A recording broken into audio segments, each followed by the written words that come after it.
వనపర్తి జిల్లా కేంద్రంలో ఉండేటువంటి 119 పోలింగ్ స్టేషన్లో నా ఓటును వినియోగించుకోవడం జరిగింది.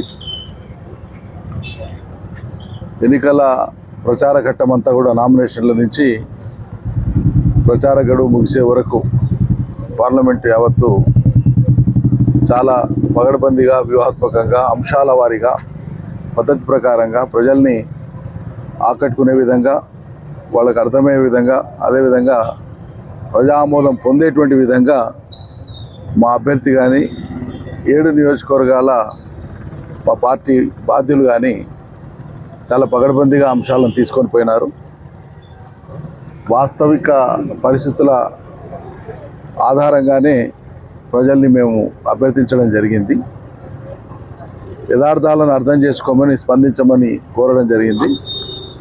ప్రచార సమయంలో మాకు వెల్లుబుకినటువంటి ప్రజల యొక్క సానుభూతి కానీ, ఆమోదం కానీ పరిపూర్ణమైనటువంటి విశ్వాసాన్ని, నమ్మకాన్ని కలిగిస్తున్నది.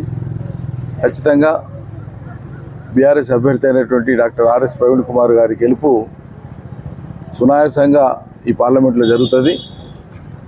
ఒక గొప్ప సంస్కర్త, విద్యావేత్త, ఒక జ్ఞాని, ఒక మేధావి, అన్నింటికి మించి పేద బడుగు బలహీన వర్గాల పట్ల ఎంతో ఆర్ద్రత కలిగినటువంటి డాక్టర్ ఆర్ఎస్ ప్రవీణ్ కుమార్ గారు పార్లమెంటుకు వెళ్ళడం ఖాయమని చెప్పి మేమందరం కూడా భావిస్తా ఉన్నాం.